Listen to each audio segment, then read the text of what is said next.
If you have a low MCAT and you're trying to apply for med school, it's not the end of the world. However, it does mean that you have a lot of work ahead of you. So your 4 options in terms of improving your GPA in no particular order are: 1, you have your formal post-bacc program, you have your DIY post-bacc program, you have a master's program or degree, and then you have your special master's program, also known as an SMP. And of course, you also want to ensure that the other components of your application are solid, things like your MCAT, your extracurriculars, your letters of rec, etc.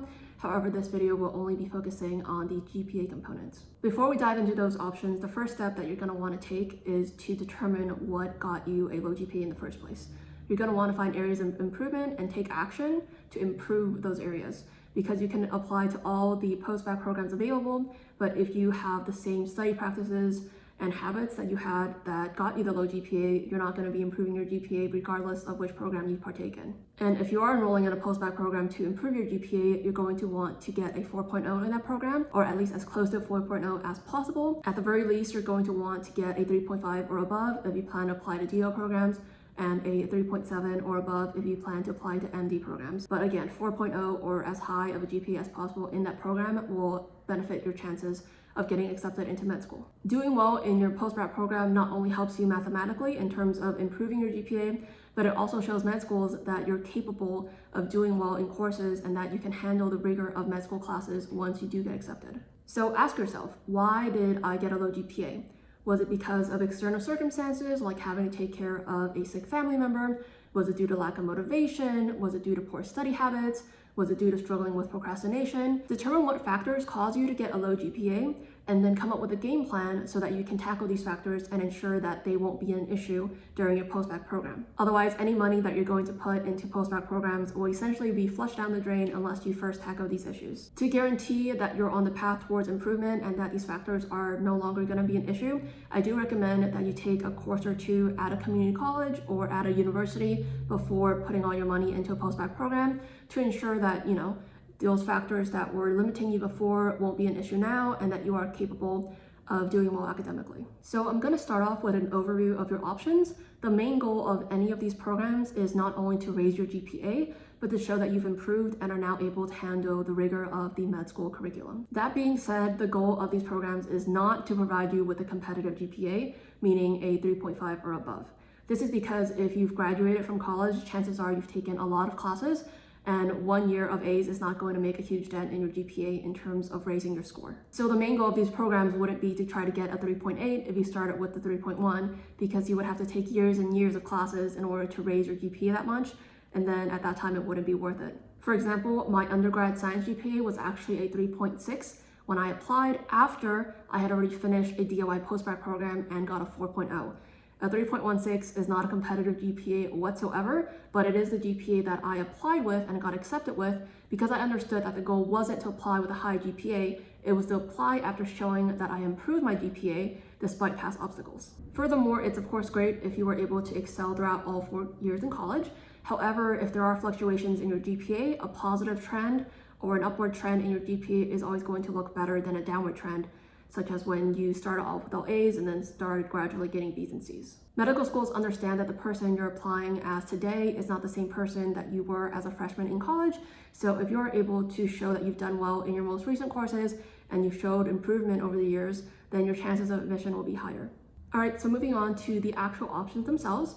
I won't be going into the names of any specific programs because that's something you should do your own research on, so you can find one that's tailored to your specific needs and application. However, I will be starting to talk about the formal post-bacc program. Post-bacc stands for post-baccalaureate program. These programs generally last 1 to 2 years, and in these programs, you'll be taking or retaking classes that are required for med school, such as general chemistry, organic chemistry, physics, biochemistry, etc. These programs generally last 1 to 2 years, depending on whether you're a full-time student or a part-time student, so you can do your own research in regards to the length of the program and how flexible the scheduling would be. So what are the benefits of a post-bacc program? You have access to advisors, tutors, and a structured curriculum for those of you who do better with an organized framework. You'll also have material that's specifically aimed towards pre-med/MCAT preparation. They'll also help you during the application process, so it's very much streamlined towards getting you into med school. There are certain programs that are housed in or at least affiliated with a medical school, meaning that if you get above a certain GPA and or MCAT score, then you're either guaranteed an interview or just a straight up acceptance into that med school. And even if you participate in a program that doesn't have those guarantees, if you participate in one that is affiliated with a med school, then you'll have more familiarity with the faculty, the environment, the mission statement, etc., which will help you when you apply to that med school. Many programs either have volunteer clinical experience and or research experiences built into the curriculum. However, if they don't, they generally at least allow you time to incorporate that into your own schedule. And this is important because obviously if you're watching this video, your academic performance is what's hindering your application right now, but you also have to remember that the other components of your application also play a big role in terms of determining whether you'll be accepted or not. So it's important that you don't neglect them. Many programs have MCAT prep courses and or resources to help you do well with the MCAT, whether that be scoring well in your first time or scoring better if you didn't do so well the first time.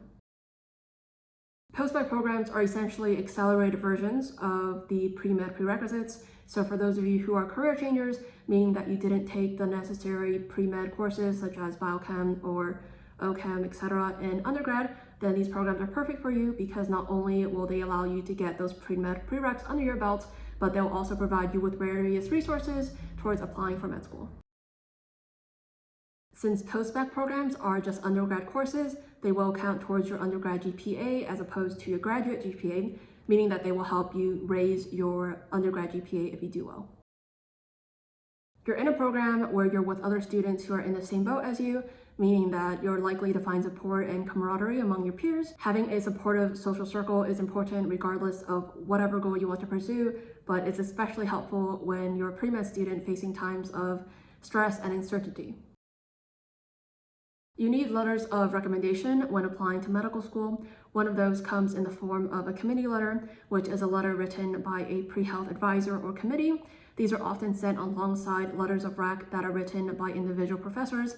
And although they aren't necessary, for example, I didn't have one because my university didn't provide them as an option, they are often looked upon well by med schools, especially if it's a good letter. One of the benefits of a formal post-bacc program is that if you meet certain GPA requirements or academic requirements, then they can guarantee that they'll write a committee letter for you. You can see the acceptance rates for students who have completed the post-bacc program and have since applied to med school. That way you can have an idea of your chances of getting accepted yourself should you enroll in that program. Of course, you do want to look at these statistics with a grain of salt. For example, some schools may include in their acceptance rates all the students that apply to med school regardless of how many cycles it took for them to get accepted. Let's say a school has a 95% acceptance rate in terms of med school acceptance, but then only about 50% of those students that completed the post-bacc program were accepted the first time they applied, and the rest of the students had to apply multiple cycles before they actually got accepted into med school. Regardless, you're going to want to apply programs that have 90% or above in terms of acceptance rates when they do apply to med school. If they don't have the stat or don't have any stat regarding acceptance rate, then I wouldn't apply to that, especially if they don't have any of these stats on their website, because if you have 90% or above, it's something you want to be proud of, it's something you want to show off, right? So if you don't have that on your website, that's a little sketch, and I would recommend choosing another program. The two main formal post-bacc program options are the career changer option and the record enhancement option. So with the career changer option, you'll mostly be taking lower division courses like what I mentioned before with general chemistry, physics, etc., so that you can meet the prereqs needed to apply to med school, versus with the record enhancement option, you'll be mainly taking upper division courses instead of retaking courses that you've already taken and done well in, hopefully, and also show med schools that you're capable of doing well in more difficult courses. There are also programs that are specifically tailored for those that come from socioeconomically disadvantaged backgrounds or that are underrepresented minorities, or some other track that's specifically tailored to your needs. Of course, not all post-bacc programs have these options, so I would do your own research. I will leave a link down below so you can see a list of all the post-bacc programs available and you can see which has what. Moving on, what are the disadvantages of a formal post-bacc program? Tuition will obviously vary depending on your specific program, whether you need to relocate, whether you'll be in-state, out-of-state, etc., but tuition generally varies anywhere from $20,000 to $40,000. Post-bacc programs may offer certificates, but because you're essentially just taking undergrad courses, you won't be receiving any sort of master's degree. This is the flip side of the coin in regards to post-bacc courses. So I have previously put that an advantage of post-bacc courses is that it counts towards your undergrad GPA. And this is good because it helps you raise your undergrad GPA. However, a disadvantage is that because it doesn't count towards your graduate GPA, even if you do really well, it won't be showing a 4.0 on that transcript because those courses and the grades you receive in them will be mixed in with your undergrad GPA. And it might only improve your GPA by a little because, as I said, the number of courses you'll be taking in a post-bacc are going to be very small compared to the entirety of your college education. This is actually the route I chose to pursue myself. You can watch a video about that in the cards above in regards to how I got into med school with a low GPA. The idea of an informal / DIY post-bacc program is similar to a formal post-bacc program in that you're taking or retaking classes to improve your GPA or to meet some pre-med requirements. However, the difference is that instead of doing it through a formal program, you'll be taking these classes yourself, either at a community college or at a university. So what would be the advantages of a DIY post-bacc program? It's well known that community colleges are far less expensive than universities. So if you do decide to take courses at a CC, then you'll be saving thousands of dollars compared to if you were to pursue a formal post-bacc program. I personally live in California, and at the time that I was pursuing a post-bacc, there was actually something called the Board of Governors fee waiver that I could qualify for, and it actually still exists. It's simply called California Promise Grant, so the name changed. But if you're eligible and a California resident, then this program would help waive the enrollment fee as well as the tuition so that you don't have to pay any of that. So I actually was able to do my DIY post-bacc program essentially for free. I just had to pay for parking, which wasn't too much. So that's definitely an advantage of the DIY post-bacc program. I'm not sure what program your state or your college might offer, but generally speaking, community colleges are going to be a lot cheaper than university. So if money is an issue and you're broke and in debt like I am, then this might be your best choice. You can decide which courses you personally want to take as opposed to having courses hand-selected for you during the formal post-bacc program.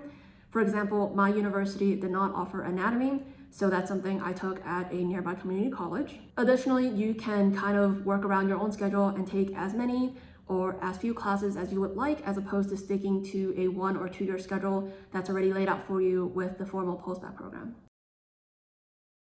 Community colleges are everywhere, so you can pursue a DIY post-bacc program and maybe save some money if you decide to live at home. This is an advantage compared to other post-bacc options because you may have to relocate depending on which program you get accepted into. Pursuing a DIY post-bacc program means that you won't have the organization or the structure that is offered by a formal post-bacc program. Obviously, for those of you that don't do well with a lack of structure, this will be a disadvantage. But for those of you that do, then this will be a good lesson for you to learn how to rely on yourself and your own intrinsic motivation as opposed to relying more so on external factors. Completing my DIY post-bacc program is actually one of my proudest accomplishments because not only did I get a 4.0, I did so while managing a full-time job, a part-time job, and studying for the MCAT. So this filled me with a great sense of accomplishment, of self-reliance, of independence, and that's something that you might not get if you go through a more traditional route. In regards to which courses you should take in a DIY post-bacc program, I recommend that you select courses that will be similar to those you would find in a medical school curriculum. Things like anatomy, histology, immunology, physiology, so that you can show med schools that you're capable of taking those courses and doing well in them.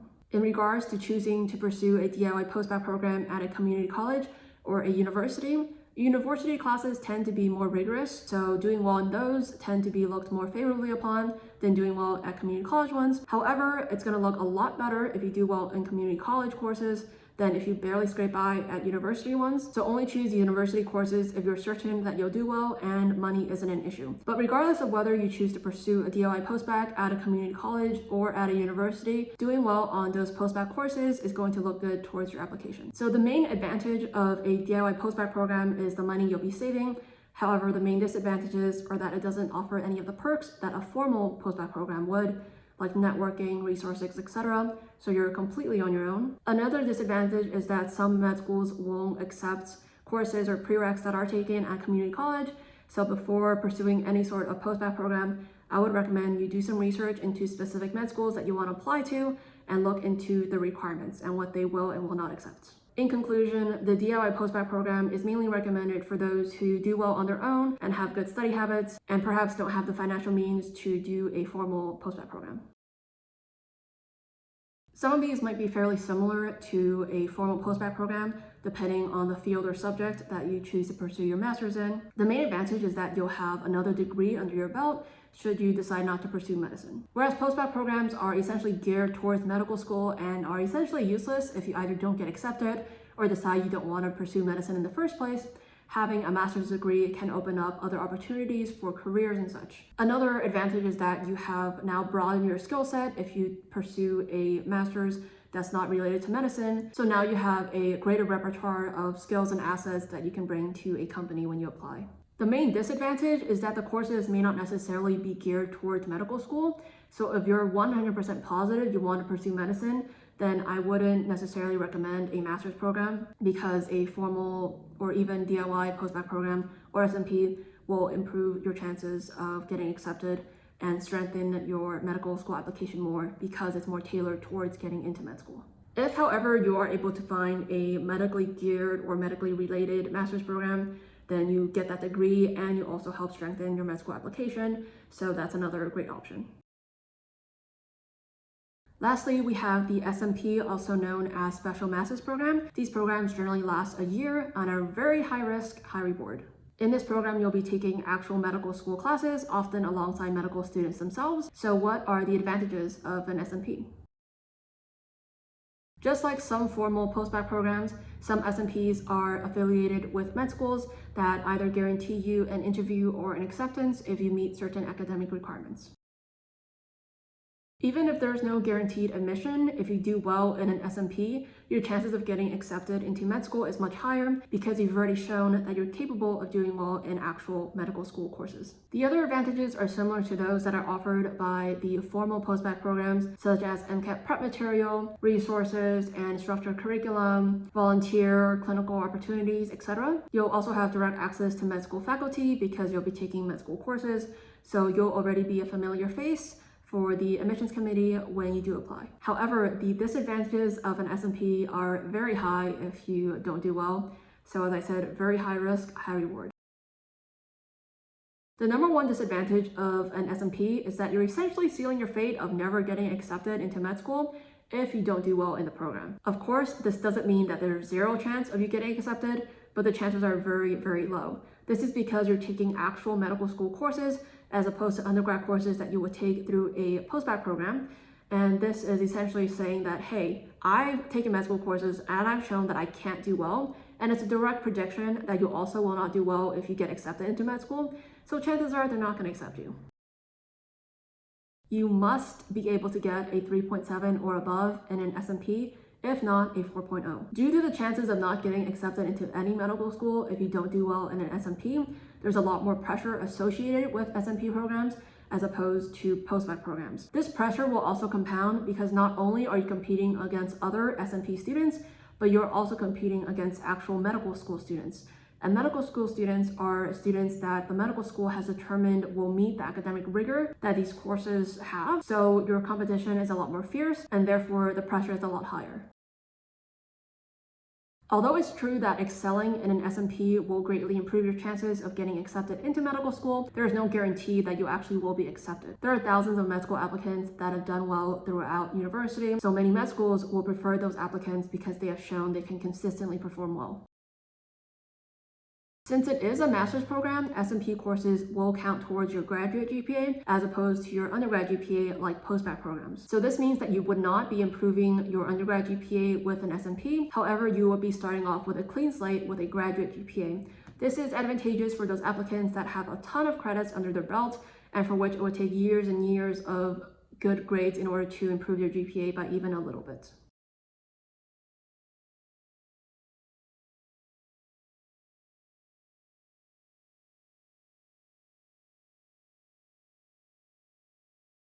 In regards to which specific program you should pursue, that's something you should do your own research on to find one that's suitable to your needs. However, my general recommendation is that you find a program that's affiliated with a medical school and that's conducted at that medical school that has the best linkage program and has the lowest tuition. So to summarize everything, first you want to find out what caused you to get a low GPA in the first place and work on addressing those factors so that when you do participate in any of these options, you won't be repeating the same mistakes. Remember, the goal of these programs isn't to end up with a competitive GPA with which you can apply to med schools with, but rather is to show that you've improved and that you're currently able to handle the med school curriculum. The advantages of a formal post-bacc program are that you're provided with resources and structure.